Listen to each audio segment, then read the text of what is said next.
Hello everybody, it's Wyvern here with another bit of Total War, Warhammer 2, Quick Match gameplay.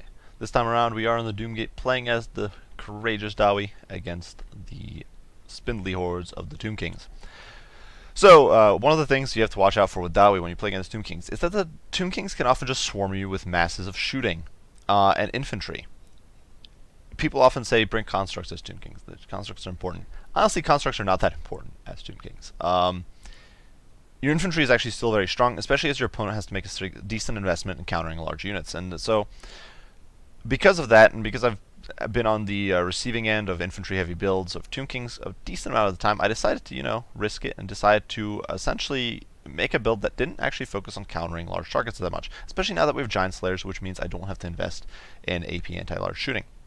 So what I did was I decided to bring only one hero here. We do have a Rune Lord. This is actually the followers of Nagash, I guess I should mention, but I did bring a Rune Lord. He's got this new ability, the Gatekeeper's Belt, or his new item, which gives him 33% damage resistance when his HP is below 20%. I figured, if my opponent's trying to snipe my Lord, maybe it could be good. Rune of Hearth and Home, and then Master Rune of Gorgony, granting 20% physical resist, or missile resist, Locus of Power for extra 15% missile resist, and then, of course, the usual Master Rune of Oath and Steel, Master Rune of Wrath and Ruin, and Master Rune of Negation. I actually do think the Master Rune of Oath and Steel is good, because the Tomb Kings have a decent selection of abilities that debuff armor, but they don't have that much raw AP, and that if they bring an infantry heavy build. So I think it's actually not a bad choice, especially because these infantry builds are actually rather common, and I think that people just underestimate that. Up in the sky, and now for the supporting contingent, my only real anti-large is this trio here. You've got Dragonback Slayers for the slow and just for general flexibility, and then two Giant Slayers who, with their monstrous anti-large AP, I have very high hopes for that these guys will do some great work. You don't want them fighting infantry if you can avoid it. But they can dumpster anything else, and honestly they'll even dumpster the Tomb King infantry in a 1v1. Now, for the actual shooting contingent, to melt infantry, because obviously this front line, while it's decent, it's not going to hold up to a Horde of Tomb Guard with magic support. It's decent, it'll hold well, but it's not going to hold perfectly. So I did bring two Iron Drakes. This might seem a little ridiculous, but if your opponent tries to shut you down with anything, you do have this many Slayers to defend them. Iron Drakes themselves are incredibly tanky with 125 armor. They've got that Discourage effect, which is actually decent against undead, just because you can reduce their leadership, make them crumble faster. They do a lot of damage to infantry, and they will actually melt lords as well. You can see already my opponent's Bone Giants teeing off on my Long-Bearded Spore guys, but even against enemy lords, they'll do okay, because Tomb King lords are susceptible to fire damage, so they can be pretty solid. Up in the skies, this is my counter to archers. Tomb King archers don't have good armor. They all have 10 armor, I think, except maybe the Blessed Legion. I think all of them have 10 armor though. So gyrocopters with steam guns are incredibly powerful against squishy targets. So I figured, bring 2 units of gyrocopters with steam guns, and I should be able to wipe out archer line with a little bit of micro. Now my opponent didn't bring an archer line here. You can see he did bring an infantry heavy build. So he did bring Arkan on a horse, I do believe. Yeah, he's on a horse. It would be odd if he wasn't. He did bring Fate of Yuna, and this is why you bring Locus of Power, I think. If you're bringing a Rune Lord, definitely... Well, actually, now Locus of Power is built in, so I'm talking out my rear. But have Locus of Power. If you can, Spirit Leech and Fate of Yuna, both nuisances, but you reduce their damage by a whole bunch with Locus of Power. He's got Liber Mortis, he's got Staff of Nagash, he's got Tomb Blade of Arkan, so he can summon skeletons. Well, my build will be done. So basically the usual assortment of items on Arkan. A front line, much like I said, Tomb Guard, some Tomb Guard with Halberds in there. The Kepra Guard is, in my opinion, a big mistake. This is the one real... Halberds are an odd choice, but with AP you can make an argument for them. Kepra Guard is something you don't want against Dwarves. Now, they do magic damage, instantly down 25%. They don't have AP. They're not that tanky. Even with regen, they're just not going to hold up that well. They're going to do terrible against Iron Drakes, which even though my opponent probably didn't expect, that are going to get melted by fire. And with Locus of Power, their damage before any AP is being considered is already being reduced by 40%. So this number right here, this 47, this big fat 47, is already down to like 24 or 25 damage before we factor in anything else. On the periphery, my opponent did bring a good selection of carrying here to shut down my flyers. And honestly, even if you're going against normal dwarves, you're looking at 20. You're looking at 36. So I'm not entirely sure how the game runs, but 36 or 35 damage with these guys compared to the 42 of Tomb Guard. You're basically getting no benefit except for the regen out of these guys, and you're losing shields, which are important against dwarves. But either way, you can see 3 carrying there to shut down my back line and to hopefully harass my gyros. You can see the Bone Giants here sniping away. The Bone Giants, a bit of an interesting pick. Not necessarily terrible, just because they have so much damage that even magic resistance won't help that much. But I definitely think some of Shopti would have probably been a better idea here, but definitely these guys are already doing a bit of hurt. So my opponent was probably just trying to make the Bone Giants work, but they're not having the best of times. They're trying to snipe the Rune Lord. Big mistake. The Rune Lord, if we look at his resistances, the Bone Giants do magic damage. So 35% missile resist, 55% magic resist. They are literally doing minimal damage. Even with their bonus versus large, they're down 90% of their damage. This is not going to work. Either way, you can see the carrion being a nuisance. As always, they're chasing after the gyrocopters and trying to harass them. So what I do, I see my opponent coming in for the gyros. I'm a little faster on the gyrocopters, but I don't want to waste my entire game kiting away. You can see my opponent's still trying to snipe my Rune Lord. Big mistake. But either way, I actually dive my gyros into melee. And that is going to bait because my opponent had all these carrion set to attack him. He's going to dive in here. And then I'm just going to use the bigger mass of my gyros to pull out. I'm going to charge in with the Slayers. And these carrion are goners. Now again, my opponent here drops the Fate of Bune on my Giant Slayers. He's doing a bit of damage there, but I don't really care that much. You can see over here, I get my Rune Lord in on the Skeleton Warriors, and the Iron Drakes are immediately firing off. You can see the gouts of flame just melting those poor guys. Oh my goodness, just look at those Skeleton Warriors. Terrible day for them. These guys are already up to 20 kills. These guys are up to 3, but I kind of mismicroed them there. But you can see the carrion just getting wiped out. I managed to bait and switch there for my opponent because he wasn't paying too much attention to his carrion. Probably microing elsewhere. So his carrion get wiped. In the meantime, now that there's a little bit of gap here because of the way engagement happened, you can see the flamethrowers coming in, the Iron Drakes just burning the flank here.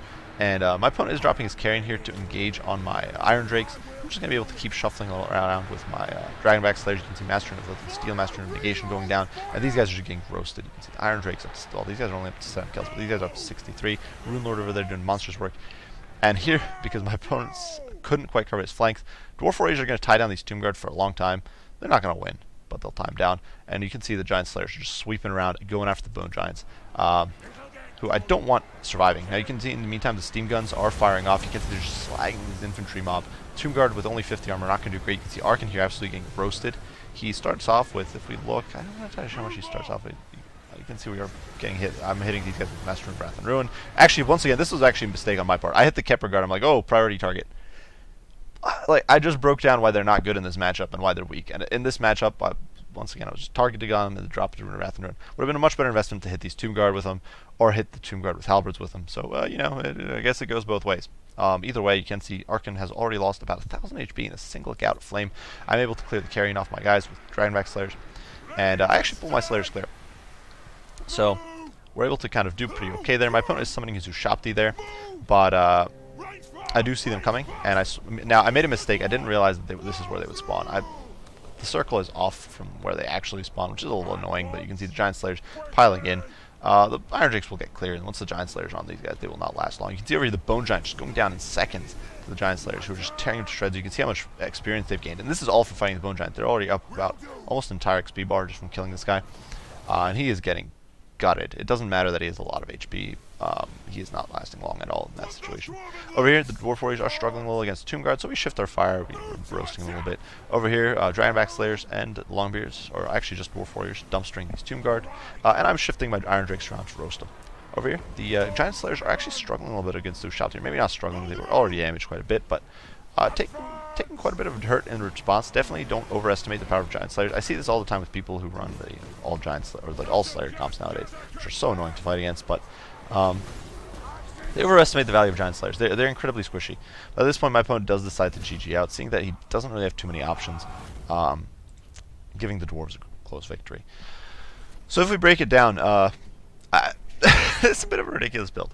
It's obviously you're never going to get that many kills against a more elite build like this because their units are going to crumble. My opponent also didn't stick around for the whole game to finish. You can see there were still several units of Tomb Guard still on the field. There was still a Bone Giant on the field. I do think the Rune Lord is just a very powerful pick with the Locus of Power. And this is something you don't bother bringing Kepler Guard. Honestly, I wouldn't. I think bringing magic. Well, you want magic debuffs against dwarves, and maybe even bring magic damage, like certain magic spells. If you think your opponent isn't going to go for magic resistance, or if you feel like it could get some value, sure, bring it. But I think that the dwarves have a lot of ways to counteract draw magic damage, and especially units that deal magic damage I don't think are worthwhile. Just like I probably wouldn't bring Peak Gate Guard against dwarves, I definitely wouldn't bring Kepler Guard.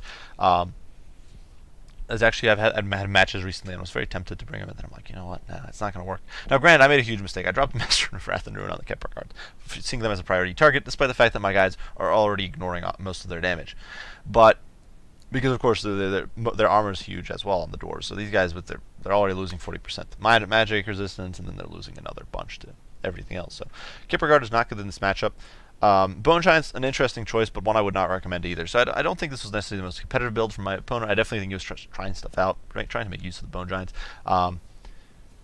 Cool concept nonetheless. But I do think that no matter what my opponent brought, this build is reasonably competitive. And that's a bit ridiculous. You're not bringing any proper shooting. You're relying on gyrocopters with steam guns to melt enemy shooting and iron drakes to really help your front line. But I do think you're pretty competitive against most things. You can see these Slayers get 2 chevrons, killing the giant and then tearing up everything else. So it's just so good.